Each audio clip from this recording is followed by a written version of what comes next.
Ladies and gentlemen, welcome to a brand new episode of Flesh Wound Fist, where we review and discuss your and our favorite action comedy or straight up action films.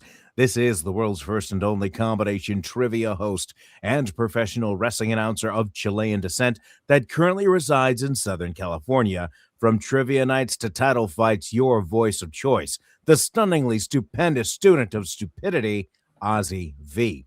And with me, as always, on this program, first in the Northern California Bay Area, world famous juggler Greg Larson. How you doing, Greg?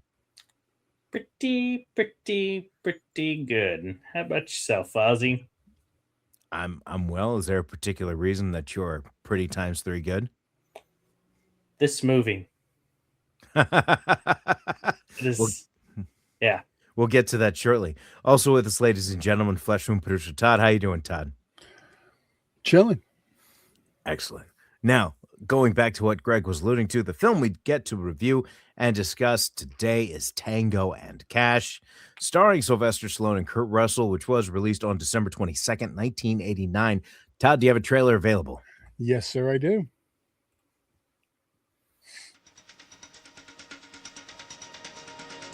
I'll tell you one thing.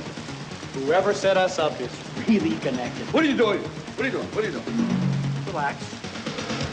So, don't flatter yourself. Meet Ray Tango. He likes money, Easy come, easy go. but doesn't bother with cash. Meet Gabe Cash. He won't dance around trouble and doesn't mind stepping on toes. I hate you karate guys. Two of LA's top rival cops are having a good time staying in rhythm. You know me, huh? Yeah, I hear you're the second best cop in LA. That's funny. I hear the same thing about you. But they're going to have to work together, even if it kills them. Like now!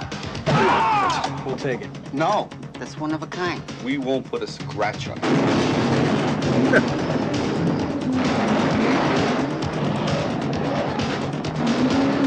Did you sleep with my sister?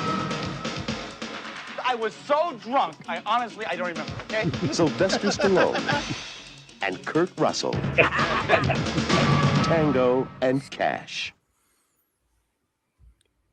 That was the trailer for Tango and Cash, again released on December 22nd, 1989, with a runtime of 104 minutes, rated R. Again, starring Sylvester Stallone as Ray Tango and Kurt Russell as Gabe Cash, also featuring Terry Hatcher and Jack Palance as the primary antagonist. Initial thoughts on this? This is actually my first time watching this, and I'd always had a friend of my brother's was able to get posters from movie theaters he used to work at, and one of these posters I saw in the garage was a poster of Tango and Cash, and I had always wanted to see it, but again, it being rated R, and if it wasn't a movie that wasn't recorded from Cinemax, I wasn't able to watch it, and I just know never this got was an around. HBO movie. Oh, well, there you go. I never had an opportunity to see it. I'm glad we have this vehicle that locks me in to watch a movie, and this being one of the movies that I was able to lock in and watch. I saw this twice.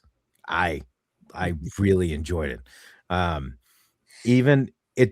It's by no means like the perfect film, but in terms of like the buddy cop action movie, the kind of atmosphere you just want to hang around these two guys, it's a lot of fun to watch.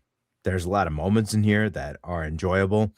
And I'm sorry, the film was written by Randy Feldman and directed by Andrei Konchalovsky. Nailed it. Fantastic. Fantastic. So how about initial thoughts on you guys? For you guys, rather. I'm same boat you are in. First time watching it, but it's weird because my buddy, my maintenance guy, and myself both feel Mandela about this because I feel like Hear when I that, was Todd? going- That's not me saying it. So don't be like, oh, Ozzy can't remember something. You're just gonna blame them. No, I see that's all millennials. That they invented the Mandela effect too. When they couldn't admit they were wrong, it was a Mandela effect. Because that's the generation that started this whole thing. Because they can't accept the Berenstain Bears or Berenstain Bears that they can't remember when they were little kids. So they invented the whole thing. But anyway, Thing. I didn't even bring this up to my maintenance guy, and he had brought up this statement, and I was like, "Holy crap!" I thought the same thing. So we both thought that there was like a 70s or 60s iteration of this, like whether it was a sitcom or a movie or something, and that this was like a newer version of it. maybe you're thinking of Kate and Allie. And maybe it's the name, like I don't know, maybe Tango just seems like more of a 60s, 70s kind of like I don't know what it was, but anyway, I mean, I was excited. Sly and Kurt Russell together, like how can this go wrong? It was definitely a lot of fun. I as well watched this. Well, technically 1 3/4 times because I had to leave and do stuff. But I wanted to when got back to watching it, I was like, no, I'm starting this whole thing back. So yeah. This is a ride, man. This is one I've been wanting to do since we started Fist. Like this is one that I used to watch all the time. I've been trying to push it since Cobra, and every once in a while I try to push it back through. But I managed to because we always got to do Die Hard something for some reason. So and then we had to do all the ones that are in our opening. So finally we get to do this one's one of my favorites. I remember seeing it in the theaters with my mom. And like there's a lot, like more than just like the stuff you guys have mentioned. Like the bad guys in this are next level. You have Jack Palance over the top as hell. You have Brion James, who's I love in all of the other stuff he's into, but he's great in this. Not only that, Robert Zadar. I mean, he's the one with the jaw. Like also went on to be Maniac Cop and a whole bunch of other stuff. But like, both R.I.P. to both him and Brion James. They're both gone. But like the bad guys in this one, they're great. I mean, you have big over the like top bad guys that match up well with Kurt Russell and Stallone. I mean, because those guys are both, larger than life. So yeah, I just also recently watched the '89 Batman, or listened to, I should, as I was driving, and I appreciate how Jack Palance can play an antagonist or a mob boss, or he kind of has this way of speaking, and just his delivery just seems so just this guy's in charge kind of thing. Yeah. Which is funny because at the time he was known for Ripley's Believe It or Not as the host and the voice of. So like him doing that, then this and Batman was weird at the time. I mean, these two things obviously stand the test of time more than the series. No one really talks about the old Ripley's Believe It or Not now. But I mean, it was on the level of like, he was like, Robert Stack with Unsolved Mysteries. It's just part of like what it was. But years later, it's like, it doesn't matter. Yeah, that's a fair point. So getting into these favorite moments, there's a lot of them here. A lot of the back and forth that the two have between Tango and Cash. I'll let you guys go first on this. I don't want to steal anybody's. So who wants to go first? Oh man. I'm right there with you. There's really a lot to choose from in this. So I'm gonna go with one that really set the stage. There's a moment where Sylvester Stallone goes in, they stop this diesel truck, and like he's trying to explain there's cocaine and whatever in there. And one guy shouts at him, "This guy thinks he's Rambo." And then he responds, "Rambo's a pussy." Like, perfect. So, like, to set the stage with that kind of commentary was wonderful. That was my favorite line as a 12-year-old the first time I saw this movie too. So Sweet. I am mature enough to be taught as a 12-year-old. Yes, there you go. Oh geez, there's a lot. You broke that jaw? Has to be one of my favorites. I figured you would have that one, so I got a few more, but go for it. What's yours, Ozzy V? It's tough to pick one, and it's specifically so tough because Cash's delivery, he's so, I wrote this down, awesomely natural. Mm-hmm. in his delivery with everything. It's the scene when the two of them are in the showers and they're trying to figure out what went on, and Tango says something along the lines of like, "Well, I don't know," and then Cash repeats exact like right quick says the same thing, but pretending to be Sylvester Stallone. He sounded just like him, and Mhm. it almost just made me think like, was there some additional, um, like additional extra stuff cut in scenes, or it's just like you guys just kind of go see if there's anything that happens, right? And just to bust each other's balls. They played off each other so well. Um, Yeah. the statement that was made by Tango in the courtroom, and the judge asked, "Mr. Cash, do you have anything you'd like to add to this?" And he stands up, and then that's when Tango's saying, "No, sit down. I did everything. Everything's fine." The reason why I enjoyed the scene so much is because right before Tango made his statement, you had the lawyer saying, "No, let me do everything. Everything's fine. Let me do it. Let me do this," right? So Mhm. then to have Cash then do that, and then Tango's now in that role of lawyer, be like, "No, what are you doing? Shut up. Sit down. I got this." Right?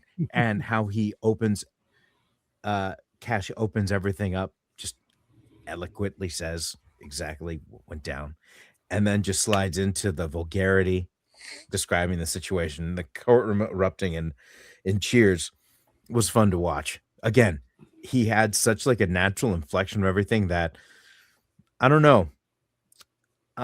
Maybe it's I can relate to somebody who likes to recap the serious and then add in a line of ridiculousness right afterward. Yeah. I can relate to that. It feels like home to a certain degree. So I what I hate to say is that there is only one of these movies released.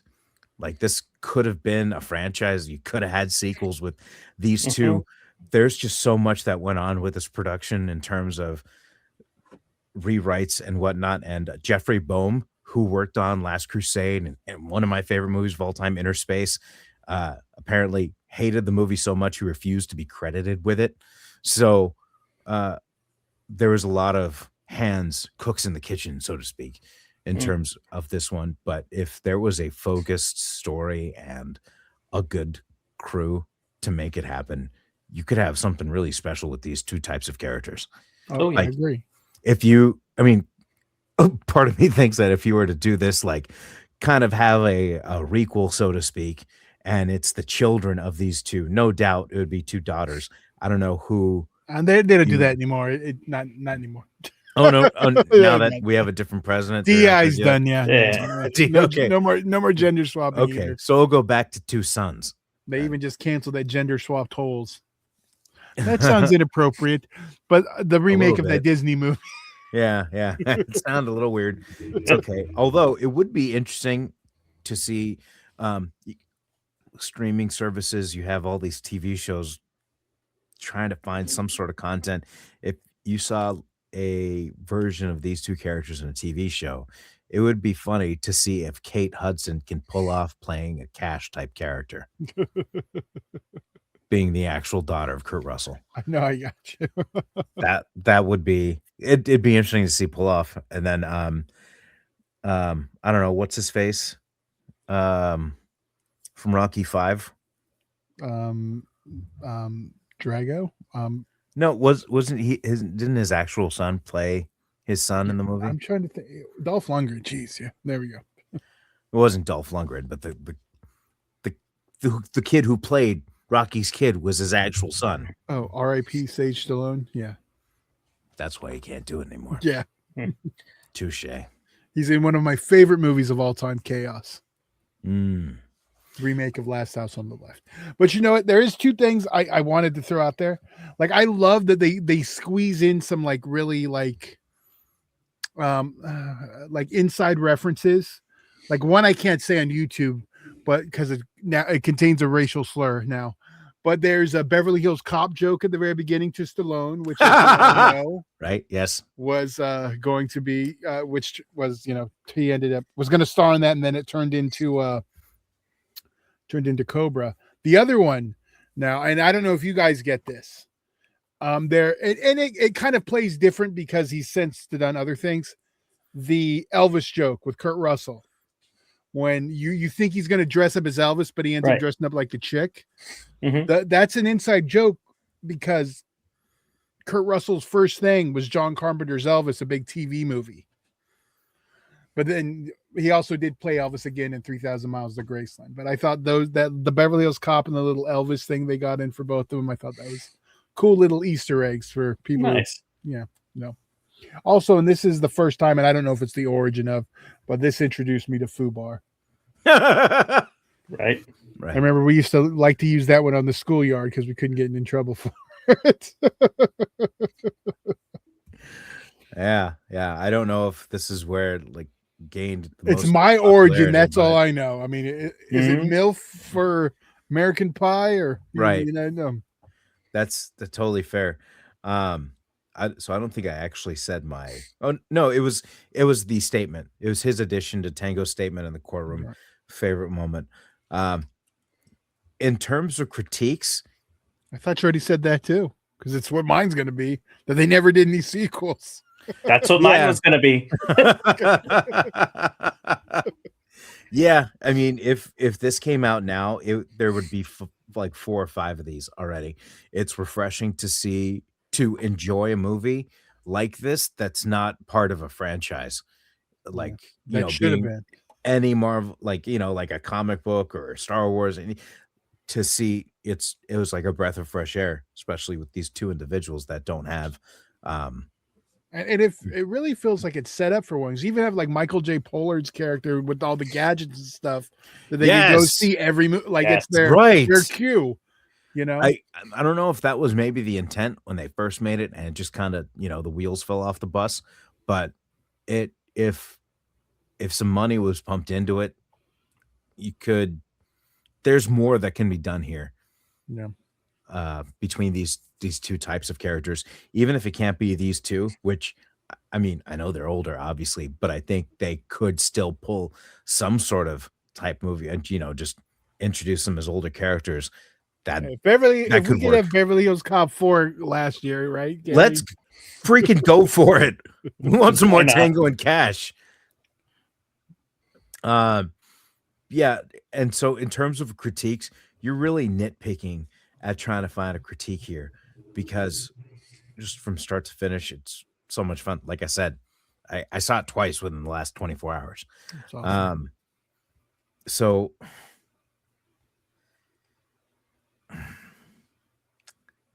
really the only one that's coming to mind, because of the 2 times that I watched it, and granted, this is an opinion not coming from my big head, but from my little head, is that it's implied that Terry Hatcher's character is a stripper or an exotic dancer, right? Right. Yet she's the only one you see in that venue that is not topless. You know what? I'm telling you right now, Dan is a happy man. Because that is the exact kind of critique Dan would make for a movie like this. In the strip club, she's not naked. Dan's like, this is why I hate hustlers. So there you go. Okay, here's the thing. I open it up by saying this is being extremely nitpicky because I love the movie from start to finich. But if I had to pick something, what's that? No one's disagreeing on the panel. I'm just saying right now. Yeah. and Terry Hatcher would distract anyone like she did the cops. Like you can't blame the cop. Right. I do got to say my thing written down was no sequel is the biggest complaint. But if I'm going to nitpick anything, I mean, it's hard to do so because this happens with every movie where instruments are involved. I mean, her drumming wasn't to the timing, and it was a pretty simple beat. Sometimes it was pretty good, but there were a few points it was off. But I mean, that's nothing. So, Todd, I don't have anything beyond no sequels. I can't even think it's something I could add. I've seen this movie so many times. That's awesome. Yeah, no complaints, no sequels. This is has included the circle of being one of my favorites. It's now downloaded on my phone to have with me in case of emergencies, or I'm just listening to while I drive. It's one of these types of action movies that once it gets started, you're with it the entire time, and it's just fun. And there's rewatch value too, even though you know what's going to happen, you know the results of it. It's still fun to hang out with these two types of individuals. And you know what? If I actually had to have maybe a different type of critique, a big head type critique, or I should say a non-Dan critique for my own peace of mind, was I think Tango should have still been more deadpan when delivering his lines and not tried to sound so playful. Like the perfect example was when he's in the prison and I'm sorry, his name, the guy with the chin, the one who they called Robert Conan. Zadar. Yeah, I Yes, forget. he pulled his shirt and pulled him into the bar, and then his line is, "If you'd like to see me, me and my asshole will be in the neighborhood." He says that straight-faced and deadpanned, and if that's how he delivered all of his lines, I think that would have hit a little bit better because of Kurt Russell's natural flow of how he was saying everything. Anytime Tango had a line that he kind of would like wink at the end or kind of like chuckle or smile or some kind of say it playfully, it wouldn't hit as well as Kurt Russell's. So if he played it more straight, like kind of similar to how you had Bruce Willis in Last Boy Scout, which we recently reviewed, and Remember, Damon we had a Wayans. buddy comedy thing going on. Yeah, sure. But you still had all of Joe Hallenbeck's lines in that movie. Bruce Willis was just straight faced. He never cracked a smile during any of them. And it just helped establish that the rapport, the difference between the two. Whereas here, I mean, it was so clear as day with one wearing a suit and involved in the stock market, and the other just, stealing pizza as it's exiting the room and just wearing jeans and just a $9 t-shirt and complaining about how he's going to have to replace that. So if there was one thing, a big head comment, a non-Dan comment, in fact, I'd like to strike my other comment from That's all right. canon. It's there. Curses! But all of Tango's lines, if he delivered them just more like straight-faced, I think that could have added. But at the same time, this movie's so great, the margin that it would have made better is very minimal because the movie's already great as is. So it's a 5 for me. I don't think we've gone into the ratings yet. Easy 5. Yeah. One of my new favorites, going to be in my rotation. This is going to be one I could just listen to the audio of, and I'll have the visual in my head. It'll keep me awake when driving. You guys with the ratings, how you guys? So is this the most like the deepest action film where it's got like this, deep intense story or anything? No, it's surface level good action film.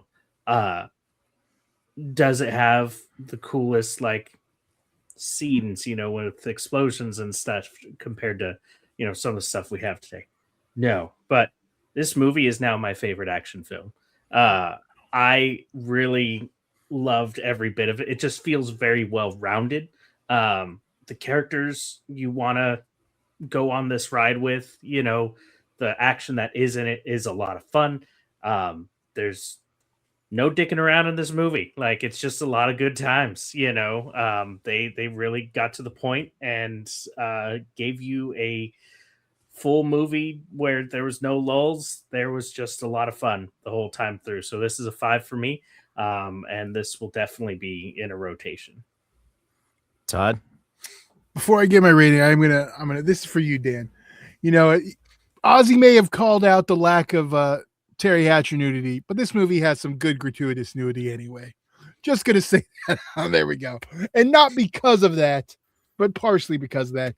It's getting a 5 from me because like this is one of my all-time favorite action films. Like, you have something like this, Commando. Like, it's just start to finish fun. I mean, you got Rambo and Jack Burton working together. I mean, what Right? else? You know, I was gonna say Snake Plissken. well, that There's a he's serious tone. he's closer. I think he's probably closer to Jack Burton, but he's probably a mix of the two. But like, I don't The know. gun. The The gun with the sight. That's the one, like, in my head. That Okay, was I like get the that. seed that's like linking the two. There you go. And Yeah. so it's great. It's a 5. So I mean, if we can't have another movie, we can't have another TV series. Some video game company just buy the rights, and seriously, you can make a ton of these games with these guys. And you could just have somebody playing as Tango, the other playing as Cash. You do them online. Who cares? You know what I mean? Like, oh my gosh. Just make it third person. Yes. Yes. well, when Warner Keep Brothers doing, buys people. when Netflix buys Warner Brothers, maybe they'll give us a sequel. No, I think once that goes through, the three of us need to pen a Tango and Cash sequel script to Netflix, and they're just going to be looking for content. So assuredly, and it's pretty a lit. franchise. A new franchise. Come on, money Not only maker. that, but they don't want new movies. But I mean, it's continuing. It is something that they own. It's one of their properties. So Let's get this done. Let's get this done. better Look shot at what Bad Boys 2 did for Bad Boys 1. Come on.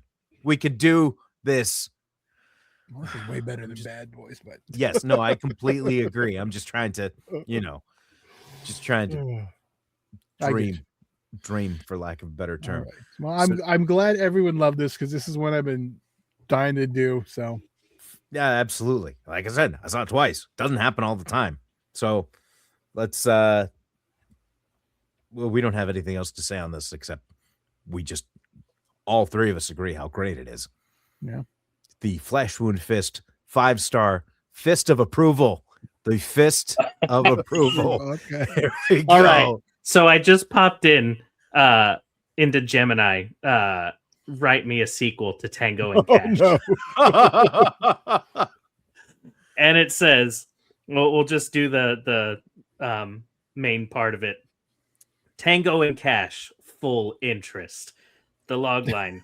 When a high-tech frame-up threatens the legacy of the LAPD's most legendary and retired detectives, Raymond Tango and Gabe Cash must trade in their pension checks for pump-action shotguns to clear their names one last time. Yes. I'd watch it. Yes. That was the other, we didn't even bring it up. I like that they did, like, because you don't have like a lot of like where your heroes get framed as dirty cops and then they're trying to get the whole thing, like the prison escape, like the whole movie is just a good time. It also just keeps you interested in the sense of where is it going to go next?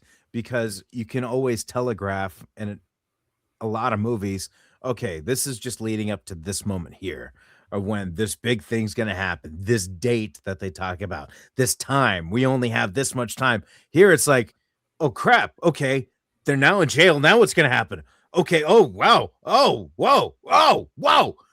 They've had a lot of those moments for me. We didn't even mention Lopez in here. James Hong is one of the bad guys too. That's true. Which, by the way, I do think it should have been Mr. Lopez in charge of the east side of LA and Hung in charge of the west side. Because I thought, like, East LA, how does that not run by, come on. It's all right. You can say it. You're brown. I can be found in East LA 3 out of 5 days of the week. Let's just say that. Yeah, and it's not just because of tacos. So shut up. All right, ladies and gentlemen, as of January 4th, it does look like Tango and Cash is only available to stream via Apple TV if you are a member of that service. Otherwise, you are able to purchase or rent wherever you consume your favorite digital content. And again, this does receive the Flesh Wound Fist 5-star fist of approval. So it is absolutely a must watch in our books if you have not watched it already.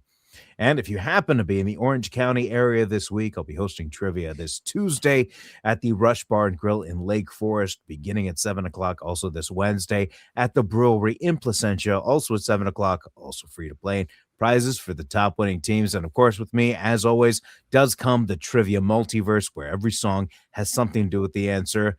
And sometimes it may not make sense to you, but I'll make it make sense. And it'll be a fun time before you leave the evening. Now, do you guys have anything else before you head out for this evening? No, sir. All right, ladies and gentlemen, for world famous juggler Greg Larson and Flesh Wound producer Todd, I'm Ozzy V, and we'll see you next time right here on a brand new episode, Flesh Wound Fist.